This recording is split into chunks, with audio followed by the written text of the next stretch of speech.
جنگ انگورا یعنی battle of Ankara نے صرف سلطان بایزید کا ہی خاتمہ نہیں کیا، بلکہ ایسے محسوس ہوتا تھا جیسے سلطنت عثمانیہ بھی پاش پاش ہو کر رہ گئی ہو۔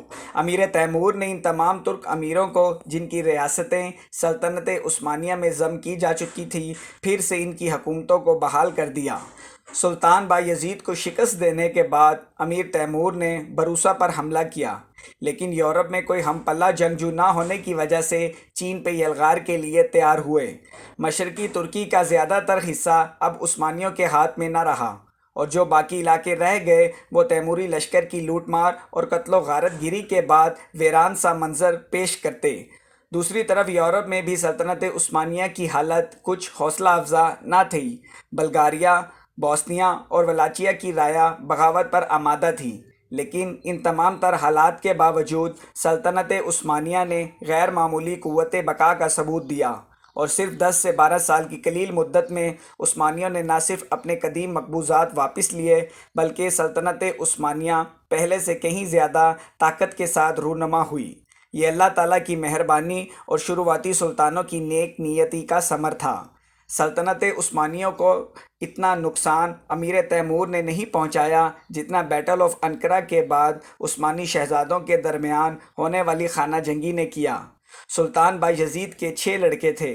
پہلے تھے سلمان پاشا، دوسرے تھے ارطغرل، تیسرے تھے موسیٰ، چوتھے عیسیٰ، پانچویں تھے مصطفیٰ، چھٹے اور سب سے چھوٹے تھے محمد۔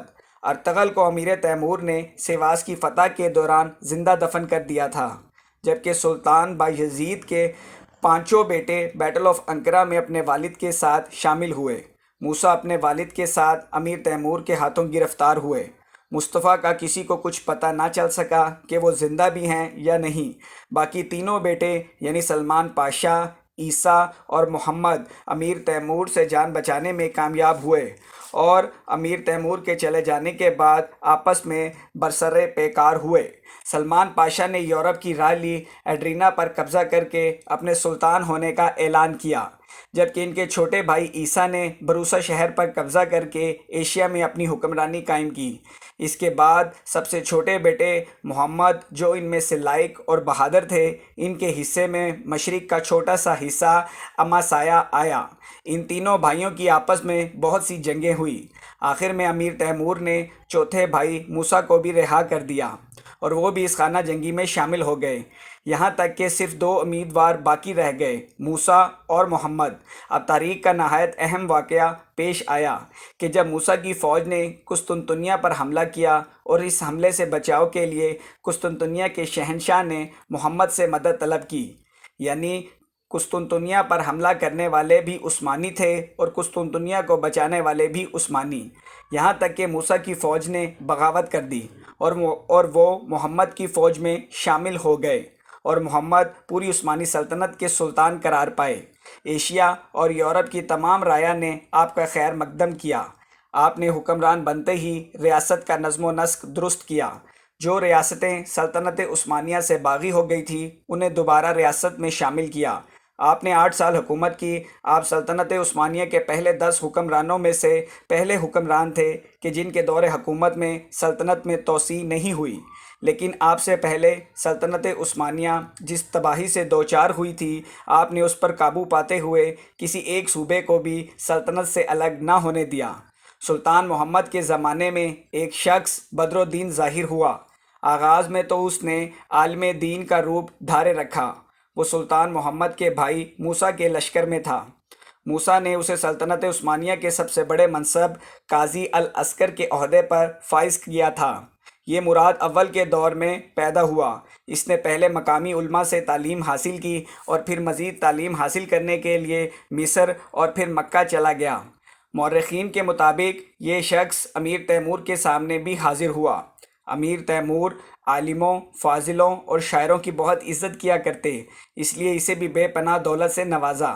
موسیٰ کے دور تک قاضی العسکر کے عہدے پر فائز رہا، اور موسیٰ کے مرنے کے بعد اس نے نئے اور فاسق مذہب کا پرچار شروع کر دیا۔ وہ مسلم اور غیر مسلم کے درمیان کسی عقیدے کا قائل نہیں تھا۔ اس نے شریعت کی کئی حرام چیزوں کو حلال کا درجہ دے دیا، اور لوگوں میں اس جھوٹے مذہب کی دعوت دینے لگا۔ اس کے خود ساختہ ماننے والے لوگوں کی تعداد ہزاروں میں ہو گئی۔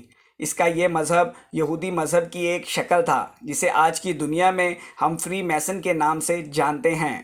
رومانیہ کے امیر سمیت بہت سے امیروں نے اس کی خوب امداد کی۔ اس کے علاوہ اسے یورپ کی کئی ریاستوں کی پشت پناہی بھی حاصل تھی۔ سلطان محمد نے اس فتنے کی سرکوبی کے لیے ایک لشکر روانہ کیا جسے شکست کا سامنا ہوا۔